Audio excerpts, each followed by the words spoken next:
one word to represent each family. And so it says for the list here to put the word jug, but then it also has on there us, because we'd actually be making the word us at some point. But then it also has to have up, but we wouldn't be doing the word up with the letters that are listed. So that would just be and nuts and run, which aren't, those are from like previous lesson. They reviewing the previous words then? Yeah, probably pulling words in. Yeah, so nuts and run are from the previous. Incorporating words in from before. So my vote would be that the word wall activities start at lesson 1. Okay. Oh, interesting. I was about to say the word wall lesson starts today. Well, it starts today. No, starts with the words from today. Oh, starts with the words from today. I don't know. I'm just throwing that out. I feel like I'm just being contrary at this point. No, not at all. I don't know. I'm trying to think. Could you look at it as like we've gotten into 22 other lessons? Now we're introducing another support in going forward. And maybe part of the lesson is the talking about how that word wall gets incorporated in. Well, and it is. I don't know. Kelly, why'd you think go back to 1? Because I kind of know this student and what she knows how to spell. Mm-hmm. I was going to say, how has she done so far on lessons 1 through 23? And would it benefit her to pop back down to 1 and do the repeat of it? Or has she really mastered what's there or showed demonstrated progress? Yeah, and if not, I'm changing my vote. I'm just with Kelly. I would go back to. Okay, I just changed my vote. The other thing that Beth and I have discussed is the concept of sound wall versus word wall. But once again, with a virtual student, how does this all play out? I have parents. Yeah, I've sent parents. Well, we've done that. We've done the virtual background. That's the sound wall, and I've also sent parents a file folder version of a word wall and a sound wall. Primarily the sound wall, because I think they were really intrigued by that concept, because this is a kid that that loves sounds. So like being able to see it visually helped organize in his autistic brain like how all these sounds come together. So I have a little file folder version, but I do have a background that is a sound wall. And I'm just not really good from a mirroring perspective, because I almost always end up pointing over here when I need to be pointing over here. So I think for me, it makes it more confusing for the student, but that's on me. That's not because the student can't see it back here as a virtual. I have my own OT related issues that make that virtual perception a little more struggle at time, and it depends on, what else is the family doing at home. The family specifically said, hey, what could you send me that they could have right in front of them? And it's interesting too, because we were talking about I get the idea of a sound wall. I find it hard. I think the organization of that can be challenging. It has to be woven in really well into the activities. So our district has district-wide K through 2. We're doing a project called UFly, which happens to be out of the University of Florida, but they've done research in lots of different places, and it's incorporated into the lesson. So our K classrooms have sound walls, and then they have personal word walls. And they work interchangeably with both, but it's like, as they're introducing the sound, they're referring to the sound wall. As they're introducing, the word structure, we have the word structure. And so I think it can't just be like, oh, and here's the sound wall over here. Like, it has to be pretty well integrated. And I haven't seen anything come out of, Beth, I saw your lively letter there. I haven't seen anything come out from their end on sound walls particularly. Yeah, and I have a couple resources, which I have to say I'm not good about always doing with this particular student, but I do sometimes when we're working on a particular letter, and this is more with our letter as opposed to the working with words piece of it. I have a couple of different things, and one is the lively letters, there we go, which has some visual cues there, it has the lips for the B and the puff of the air. And then another set, which is new, and it's from a speech language pathologist out of Canada, Tali Kellerstein, and she has a really cool set of cards that she's come out with where she's got, you know, like the J, if you're working on the just sound, and she's talking about it's like an air. So she talks about it's an air sound, air comes out, but she's working on it from a motor speech perspective, which isn't what we're doing with this particular student because she's an AAC. So I mean, I do encourage her to use, like, I try to get her to say some of the sound, you know, especially for her the letter sound correspondence, so that she's developing that inner voice of the sound. But, you know, it kind of has that too, like, you know, the J, you bring the tip of your tongue up. This is very much from a motor speech perspective of where you place your tongue, the part of your tongue that's moving. But I do sometimes bring these in if it's a sound like that I'm seeing that she's having some difficulty with, but I have to say I'm not consistent at all. And I'm not doing speech therapy with her, I'm doing literacy work. So I'm just trying to balance it all. But I am a speech pathologist, right? So. Are you asking or are you making that statement? No, I am. But I'm just saying, like, you can never, like, you know, the SLP, it never quite goes away, right? Like, doesn't matter. I could be doing math and I'd still be an SLP. I just wanted to give you the proper reinforcement that I thought you needed at that moment. I don't know, like the confusion on my face. Right? Like, am I really a speech language pathologist? Yes. Yes, I just paid my ASHA dues and I got my card. So I'm legit. The other SLPs in the room, Jen is like nodding her head along. Yeah, we're lucky. Our ASHA dues are actually covered by our district. So, but that's a big chunk of change around Christmas to dole out. I know. Why do they have the ASHA renewal in December? That's kind of a bad plan. June, like. How much are the dues? Are you thinking they're like almost $400? Oh my God! Wow, that is a lot. That's a lot. Are you thinking? And then you add state licensing on top of that, and then you add all the money you pay for continuing ed. It's super fun. I mean, and that's just from the OT perspective. Super fun. And then if you're licensed in multiple states, it gets even more fun. Bonus just keeps coming, right? It's just a joy. It's a joy to be able to pay to do our jobs. That is why I do not see this kid as an SLP. I am a literacy tutor for this kid because I am not getting into licensing as an SLP in different states. Yeah. Makes sense. With your word walls and your sound walls, are you looking to actually provide her also with these sounds themselves so that she could move through them even beyond when you're together? Like, are you thinking about creating soundboards for her that she could go to and visit?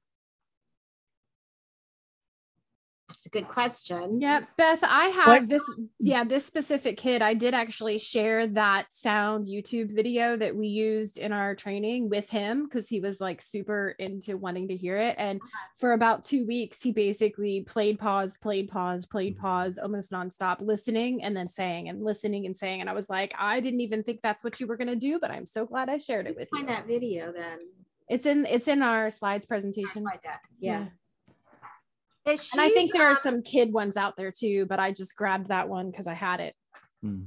This is interesting. We've been playing with sounds within slide decks that we have for the letters of the alphabet.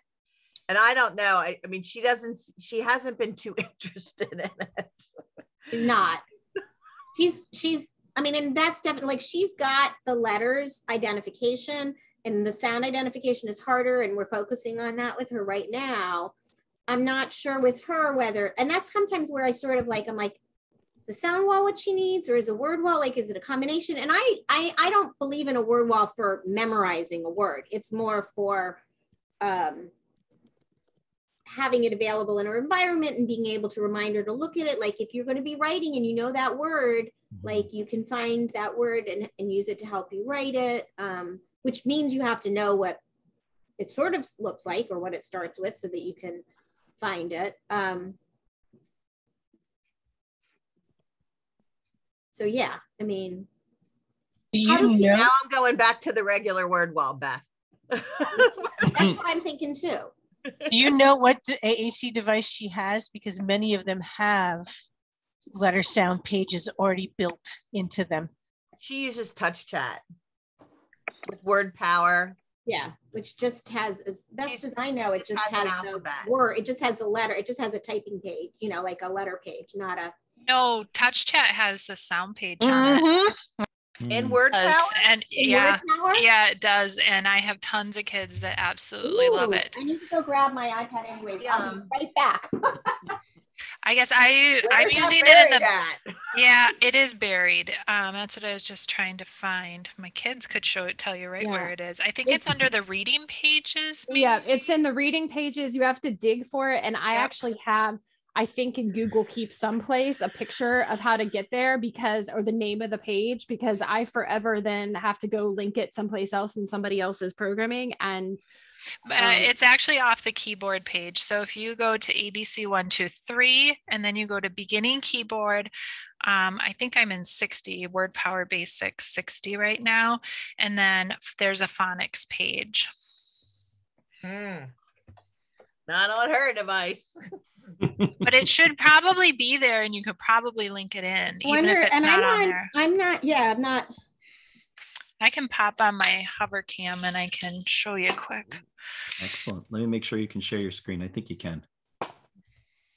Because I'm in Word Power 60, but I'm not seeing it from. Are you in Word Power 60 Basic? See. Yeah, it's the ABC, Basic, I believe, is the younger kid version.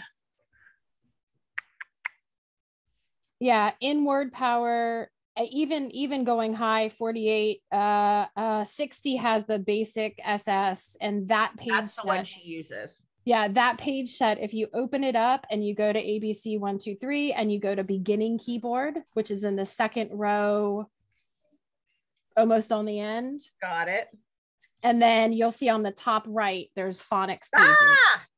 So wait, show me one more time. All right, so now I just went into basic. If you go into basic and you go from the home page, you go ABC 1, 2, 3, top left. You go beginning keyboard, second row, and then on the top right, there's the phonics pages. Oh, cool! See, that was faster than I could get my hover cam out. And I know some people are visual, some people are verbal. No, but she's in the. So we just need to see if we can figure out a way. She's in the simple stick. You should be able, and you should be able to import those pages into whatever user you're using if they're not already there. But I would maybe look at the name of those pages and then see if they're just maybe not linked in, but they're already there. Yeah, whatever you're using. We can talk to her SLP about getting those in there. Yeah. Yeah. The hold on, let me go back one page. Because you're talking and I'm not hearing you.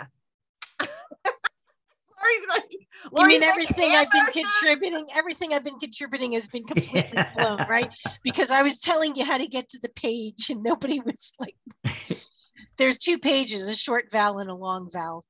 So just in case people who are maybe watching this recording follow along, I just went to ABC 1, 2, 3, and then beginning keyboard. And then the phonics pages. Is that how you guys ended up finding them? Yeah. Yep. And then you can see that we've got all the different, and they're actual voice recordings, I believe, of the sounds. But you kind of, for some of them some of them I found are recorded better than others. For some, you hear the click of the button on and then, the click of the button, recording button off. And so some sound better than others. But I have a lot of students that really like playing around and just listening to the sounds. And then you have to phonics with short vowels. Then you have to hit the long vowel button to go to the keyboard. It actually changes the page to the ones with the long vowels. Yeah. It's probably one of TouchChat Word Power's best kept secrets, kind of hiding back in obviously. All right. Hey.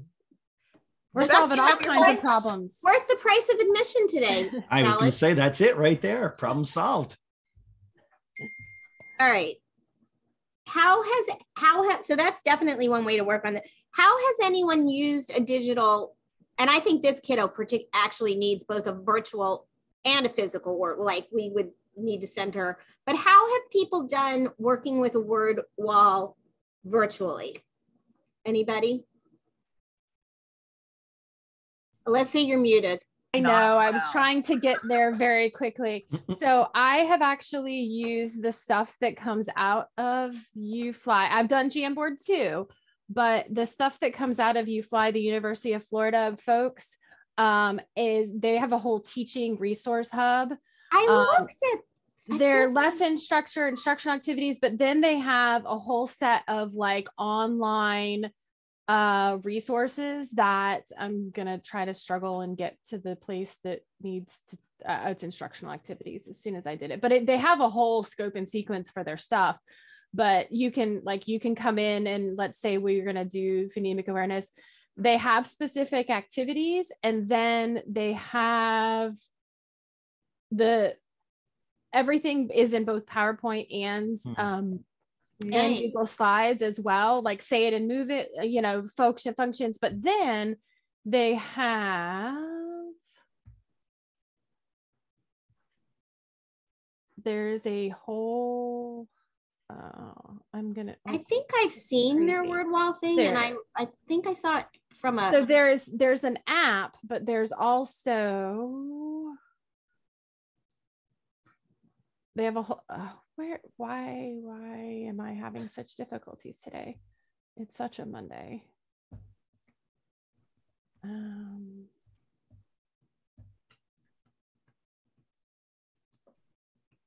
know it's in here, but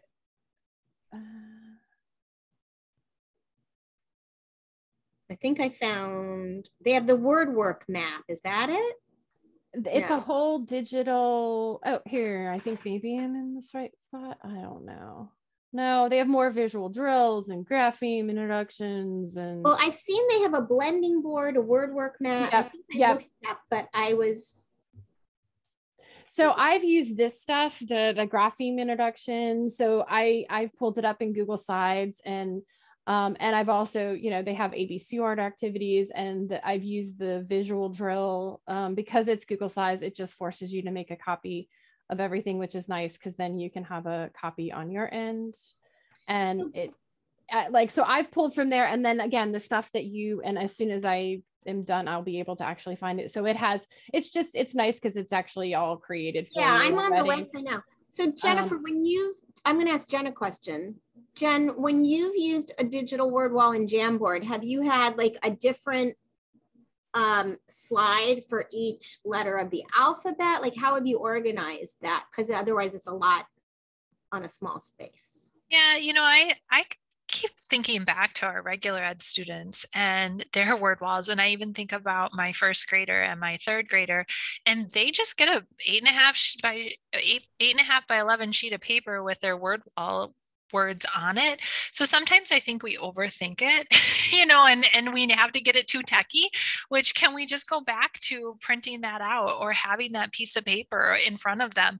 And, yes, my first grader can read all of her word wall words, but when she's using them for writing, just having them in front of her and watching her just look up at her word wall. She was virtual learning for a couple weeks, and her teacher asked her where her word wall is, and she taped it right up to the wall, the one that was in her binder that got sent home, and she taped it up on the wall, and she just had it there.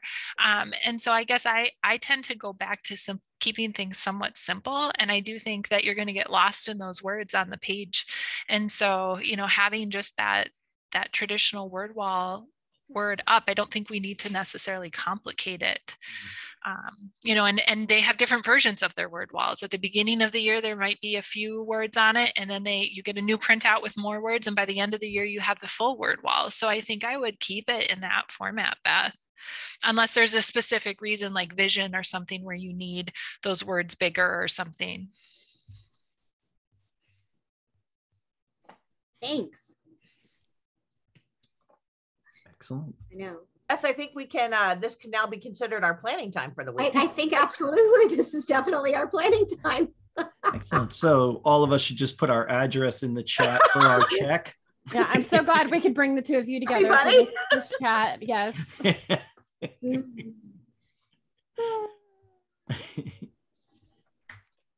Well, that's awesome. I'm adding this to my December. One other thing I just want to throw out there, we know with UDL, having those tools in the same format and in the same sort of structure. So when you're lesson planning and you're putting your lesson into like Google Slides or whatever, having that consistency is important. So I think even though you might be doing virtual now, keeping that word wall consistent with how you're going to use it, whether you're in person or you're virtual, I think there's some benefit from that. Like my daughter has in 3rd grade has seen that word wall the same from kindergarten on. So again, thinking about, we don't necessarily want to keep changing things all the time with how we're doing it. So find a format and just kind of stick with it, because those students learn that consistency of that format as well. Well, thanks, guys. I have to dash because I actually have to go get online with this student right now, but this was really helpful. So I'll come back next week and we'll talk more about this. Perfect. Awesome. We have next week, by the way. Well, that's a good question. And that was the only thing I had as a question for this week. Do we meet next week? I have a thought, but I'll let the group decide what they want to do. But I personally think we don't, and we just ride into the end of the year. But that's, do we have tell AT me if chat? you guys want to. It don't matter to me. Do we have AT chat next week? I don't think so. Karen, I think so. We take next week and the following week off, those 2 Wednesdays. Yeah. I say it parallels what we do with AT chat for ease of everybody not thinking we do and don't. And then consider it not happening next week. But since you brought up AT chat, we've got Alyssa and Beth doing self-care this week, which is, we really encourage everyone to take part in that, because we're just so overwhelmed with so many pressures and life. So Alyssa and Beth will be will be moderating our chat this week. An important year-end topic. Exactly. And a good one to finish with. Yes. For the year. All right. So no town hall next week. Or the week after. Or the week after. Okay. So we'll start that back up. About the 3rd. So yeah, talk to me, AT Town Hall people, about the 3rd. Do you want to do this on the very first day you come back? Some of us aren't back that day yet. Some of us don't come back. Let's go 4th. with the 10th then. So we're off for 3 weeks. We'll come back on the 10th. I feel like coming back, even the people that are back, that might be a bit much that first day. Well, and does that parallel AT chat just for my brain's function? No, probably or AT not. chat's back the week of the first week of January, like we'll do it. 6th. There'll be an AT chat. Okay. Yeah, we don't want to take 3 weeks off from AT. Yeah, and AT chat by Wednesday, you've already accepted your fate and you've tried to wade through some of your stuff anyway, so that's fine. You're all right. All right. Cool. All right, I will set all that up. Because I don't think there's links for January. I think I only made links through December. So I'll start making links for the town hall. There are no links in January. No, yeah, I didn't think so. Thank you. Okay.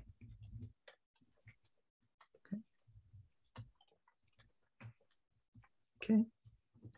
What else? What else would people like to talk about?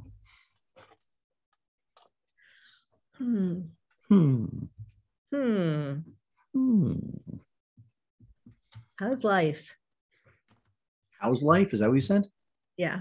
What are the challenges people are facing? This is one thing that's different about AT Town Hall. I mean, clearly we just helped Beth with her challenge. What are some other challenges people are facing or can't wait to share new ideas? That's the beauty of this format that we want to take advantage of. Yeah. Are we all good? It's all good, I guess. Life is good. All right. Well, I have a question. How can we get this book in the hands of more gen ed teachers? We need this. I'm sorry. Every day I encounter, oh my goodness, you need the book. Oh my goodness, that's strategy 243. You know, it's like we need. It's just. Have you thought about doing like either cold email or reach out to the head of the PD departments or the reading contacts in districts? Because to me, they're either planning the book studies for the summer and the fall of next year, or they're well into that process of planning PD, and those would be the people who are, I mean, I'm submitting a book study for the spring that I'm going to be doing, but I mean, those would be the people, the PD department as a whole, that would be like, hey, like, and maybe in the beginning, it costs a copy that goes to the director of PD to say, here's how awesome this book is. Let's think about how this could be done. Gen ed, because that's to me the door into gen ed professional development. Yeah. At a district level. That's a great idea. I'll add that to our list.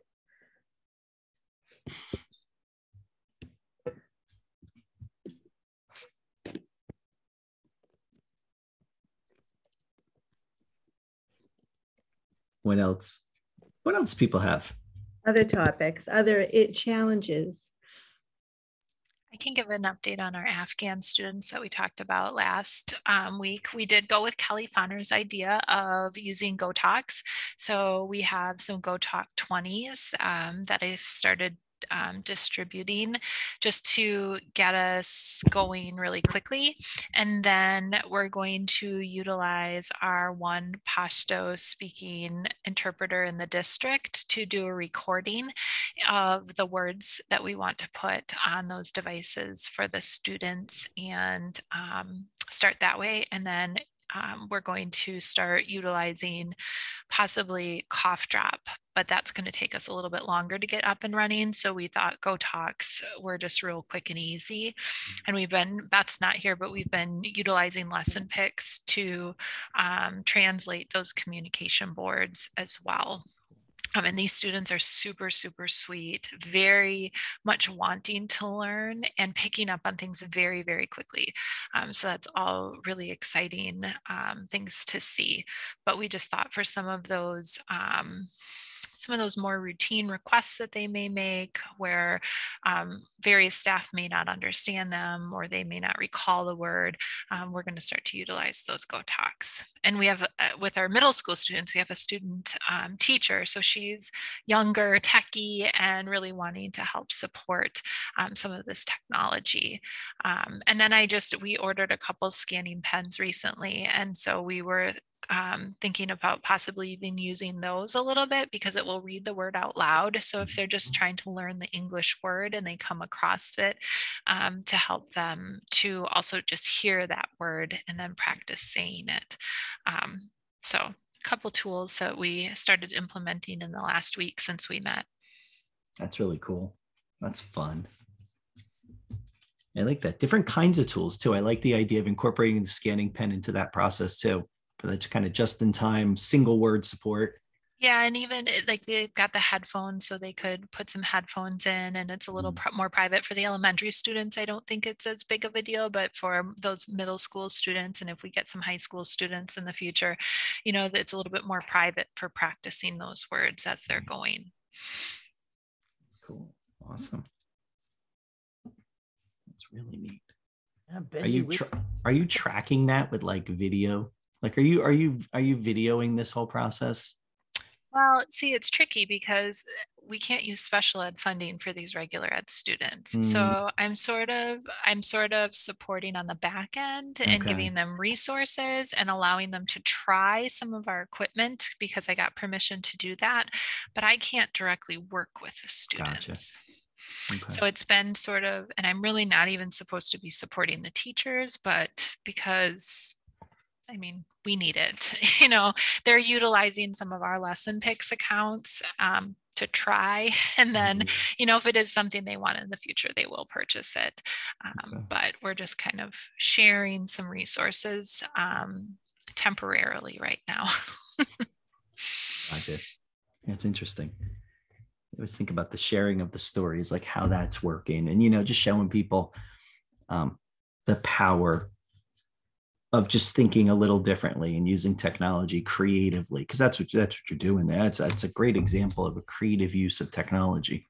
Mm-hmm. And I, thinking about UDL, could some of these just be considered UDL?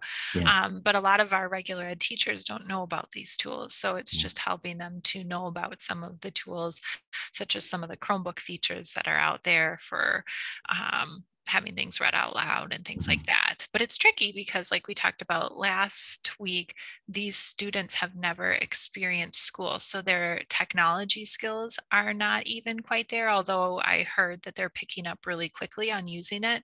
And they are not literate either. Only the 8th grader has had some homeschooling from his mom. And so they don't read in their native language. So even like utilizing lesson picks with some of the Pashto words isn't really helpful to them. It's the images that's more helpful because they don't read. Right. But we've been delving into, skin tone changes and adding a jobs and stuff to some of the images and lesson picks. And lesson picks has a lot of those in there, which makes it a little bit more culturally sensitive. So too bad Beth isn't here to hear it all, but it's been just teaching those regular ed teachers how to utilize those tools to customize some of the pictures and that they're utilizing for those students even. Yeah, that's really cool. I love it. Awesome. Nice. Kelly, good work. Kelly, doing good work there. Well, that was your idea. Nothing. That was your idea in the very beginning. Well, we all brainstormed together. Kelly threw out how they had utilized GoTalks in the past, and we've got like a million of them in the district. So that was an easy tool that I could give out to use. I mean, we even talked about language masters and using some of the old language masters for some of the word cards and stuff. So we had a lot of good ideas. Could go back and watch the video, Mike. There you go. Did you guys record last week? Yeah. Okay. Yeah, it was recorded, and I think we spent almost the whole meeting talking and brainstorming ideas. It was a good meeting. Right. I'll have to go back. I'll add that to my list of 9,000 things I'm going to do this week. That's now officially 9,001. Which is a shame because I'll only get to about Let's 8. watch Mike's head pop off.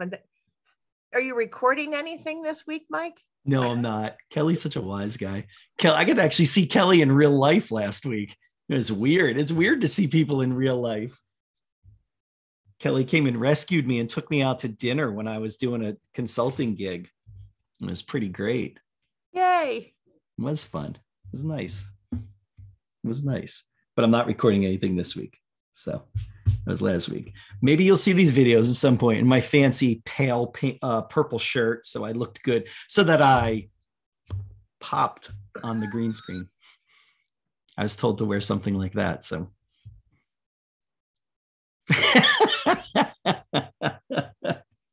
But you don't want to hear about that. Obviously, I missed something I need to go watch the recording for. Yeah, that's it. You don't want to see that.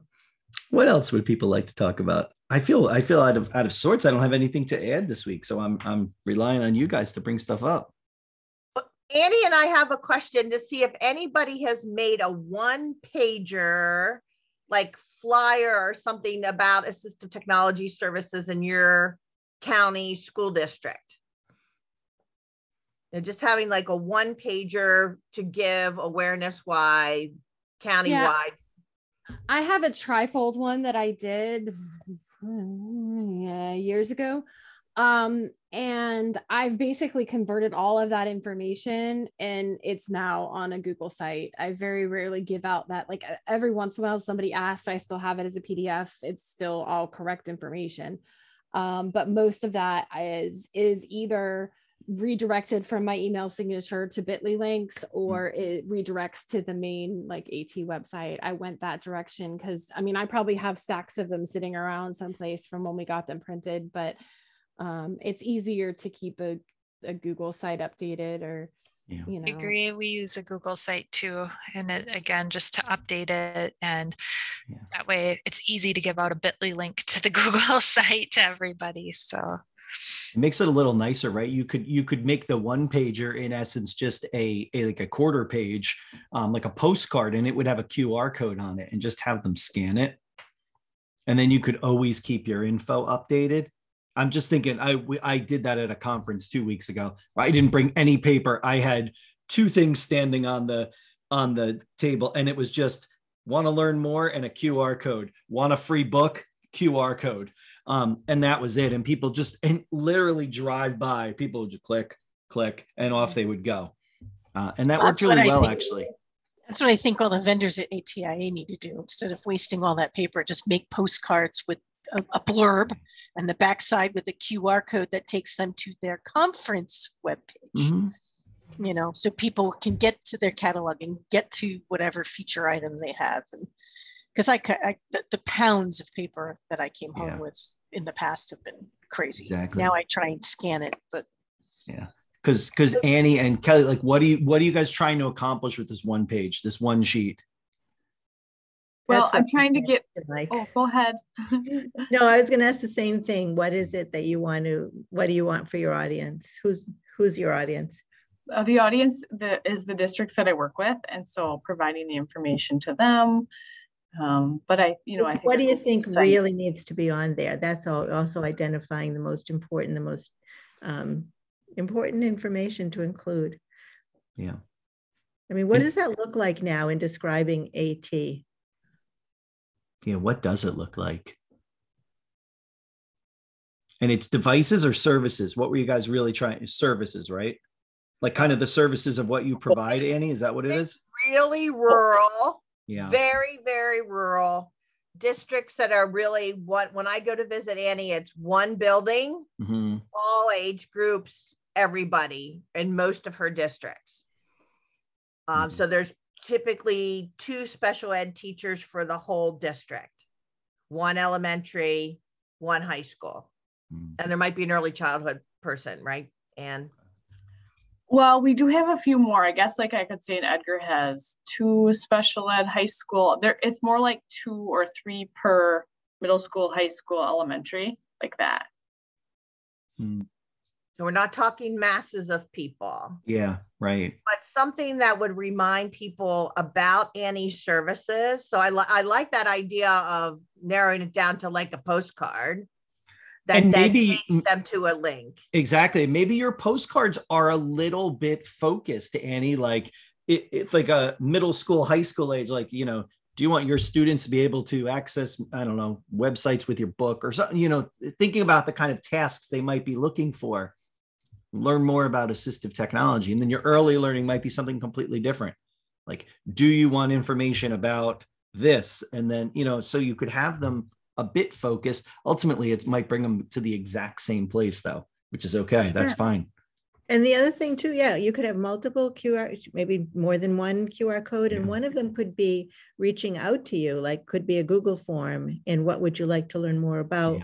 What are the issues that your learners are facing? Something like that, possibly. Just another idea. I like the idea of the Google site as being that landing place they all end up, regardless of what they're looking for. And it has the form and it has these kind of breakdowns and it has some examples and some videos and things like that. Because then you're getting them there.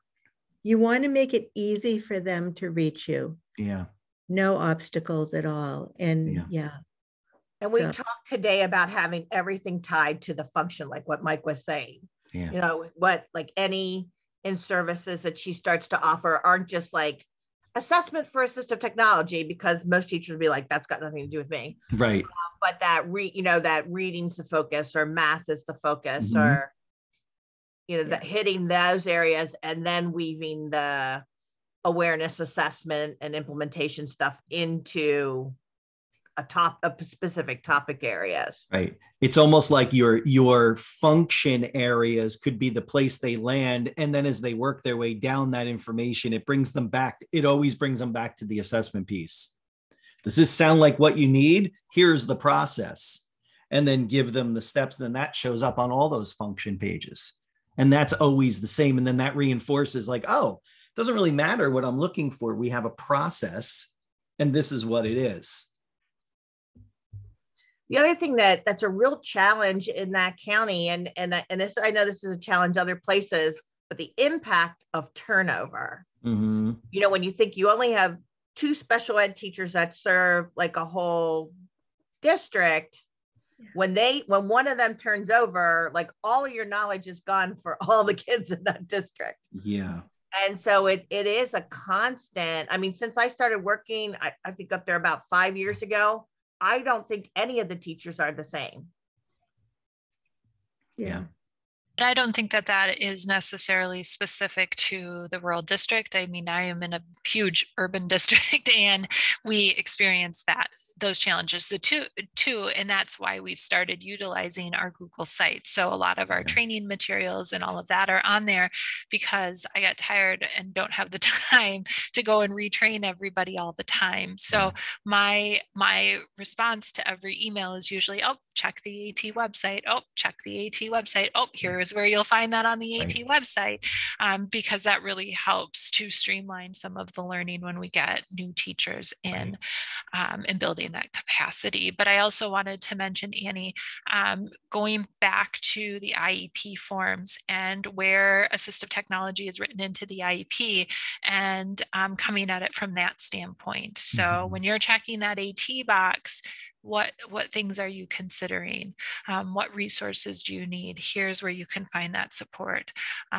We're really trying to make sure that teachers aren't just checking that box or not checking that box, but really understanding what that means. And from a statewide perspective, there's going to be guidance coming out about that either in the spring or summer. I don't know. It's held up with the technical writers right now. So there'll be a bigger push from DPI in Wisconsin to make sure that AT is being considered in the near future. And that's going to help you too. Yeah. And I always feel like that's that like second level of discussion on any of these resources pages. Like, all right, you came for this, or you think this is what you want, and maybe it is, but what you really want is this other stuff. And, how do you effectively consider, how do you make sure that you're matching that student's needs to what they actually do need? Getting really to the meat of it. And like Jennifer said, I love pointing people towards the same website, because then it becomes habit. They go back there, put it in your email signature, have a question about AT, check it out, check here. Always sending people back there. And then always mentioning it every time you see someone. Like, oh, that's a great question. We have information about that on our website. You should go check it out. And then always pushing them back there. And that will start to help. It won't eliminate this whole idea of somebody leaves and you are, in a world of hurt for a little bit until you get somebody else up, especially when there's only one or two people in a situation. But yeah, I'm sure we've all had those experiences where that one person leaves. In some of my districts, when I go back there, if they're not local and I have to actually go there, like fly there, and then I'm like, oh, where's so-and-so? I'm like, oh, that person left 2 months ago. And I'm like, oh no, that person was your person. The rest of you are good, you're getting there, but that was your person. Uh-oh, how are we doing? And then we have to regroup a little bit. So yeah, resources. And do you find people using your website and your videos, and then coming back and asking questions, or what do you? I'd like to think so. Alyssa, what are you going to say? I saw you turn your mic on. Yeah, no, definitely. In pulling some of the basic Google Analytics on a Google site, there was an uptick in certain times of years. There are always an uptick in like AT referrals. I can see that for our screening requests. But also just part of the reason I do the links I do, I also do them as a bit.ly link, because then the bit.ly also collects data, the bit.ly folks, on where are they from, which obviously like it's concentrated in my district, but there are other people that end up visiting the site. So using a bit.ly link in combination, sometimes like all of my Google Forms are bit.ly linked.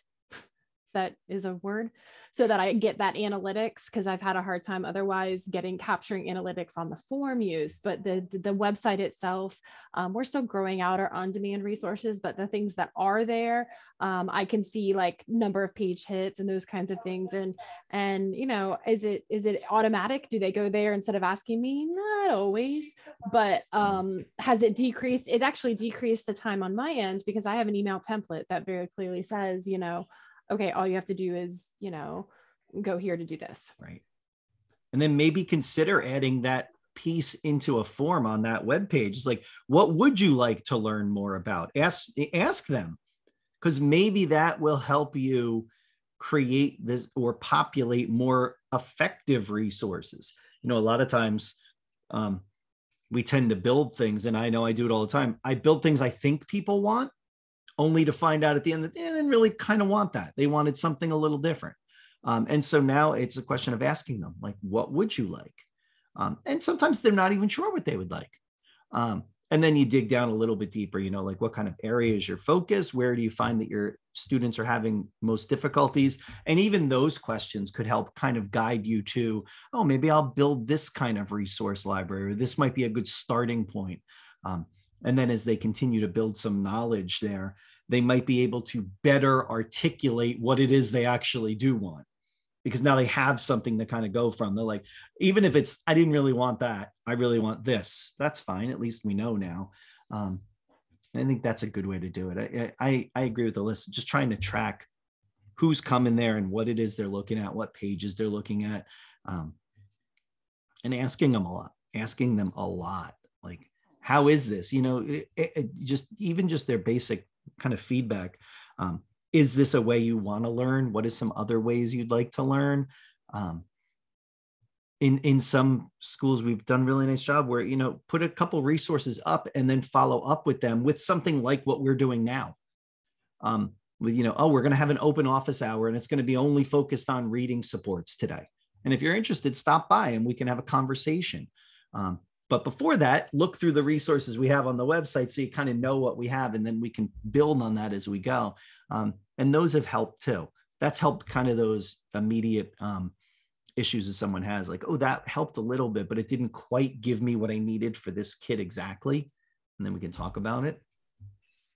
I would just add too, Annie, that keeping those videos short, so keeping them specific or breaking them up in some way so their teachers and paraprofessionals don't have a lot of time to watch things. So if you can keep things under 10 minutes, and even if it's a big, long topic, you can break it up into segments. That seems to be really helpful in getting people to watch those. And in Google Sites, you can link to YouTube. So you could upload those to YouTube, just make them unlisted if you didn't want people to just randomly find you. And then YouTube offers some of those viewing statistics as well as, who's logging in. That's a real easy way to kind of track and see who's watching those videos. And you can create playlists then too. So you could break it up and you could create a playlist with little snippets of how to do things. And I think teachers are really overwhelmed right now. So keeping things to just what they need to know, even if it's just that little 5 or 10 minute snippet, rather than giving them everything, I think they're more willing to look at that. So as you're creating videos, try to break them up into and label them into very specific topics. And I think you'll get people viewing them more. And to piggyback on that, Jennifer, such a good point. The other thing is if some of these videos are not very reliant on the visual aspect, consider saving them as audio also, with a way for people to download them to just listen to them. I have not a lot of staff ask for that, but I do have some pretty consistent requests for that. Like, that was really cool. I wish it wasn't a YouTube video. I wish I could have just downloaded the audio and listened to it off my phone in the car. I'm like, oh, all right, well, I mean, I can just pull the audio off it. That's easy. And so for some of these, as long as it's not going through some kind of demo or there isn't a strong visual tie to the information, sometimes it's just giving them that other mode and giving it to them some other way that they really like. These are all really helpful ideas. Thank you. All right, good. You've got a lot of work now, Annie. Good luck. Well, let us know how it goes really and share it. Because people don't have time, people don't have time in their days, and after schools are taken up, and so it's been hard to get a hold of people. Yeah, it's tricky, and there's that other part. It's hard to get people, but then when you do get people, there's that added pressure of, I want to make sure the time that you're giving me, you feel was worth it. Because if we're not giving them that, then we might not ever get them again. right? They're gonna be like, oh, remember that thing that I went to that we didn't do much of anything. I think there's a place for some of those kind of less content heavy things, but I feel like that's after you've kind of built a bit of a rapport with people about sharing information. Then I think that they're a little more willing to be looser with the sharing, kind of like this kind of scenario is a looser share. But I think in the beginning, especially with people feeling so like overwhelmed, shorter, more focused, making me feel like I got something out of it. And I found that lately I've been doing a lot of wrap-ups as we do PD, like a couple wrap-up slides at the end. Hey, these were the 3 things we just did today. I want that to be the last thing you see before you leave, to remind you that, no, we did do a couple things. These are the things we did. And hopefully that was beneficial, instead of just, questions at the end. And then people are like, no, and then they just drift away. Remind them that we actually did do some stuff today. All right, look at us. Any other thoughts? We have 5 minutes, or we could just stop and go back to our day. It's up to you guys. If no one says anything, we'll just stop and we'll go back to our day. I mean, I'm all for it. I'm going to get 5 extra minutes. I'm going to take it. Sounds great, Mike. Right? Yeah, take the 5 minutes. Yeah. All right, everybody. Well, we won't see you next week. We won't see you the week after, because that's the in-between break. And then we won't see you the week after that either, on the 3rd. So we'll be back on the 10th. And I will put those links up on the website so people can start downloading the links and signing up, so you can get it in your calendar. I'll make myself a note. All right. There it is. Take those 5 minutes back and go. Just get away from your computer for now 4 minutes. All right, everybody. Enjoy the break.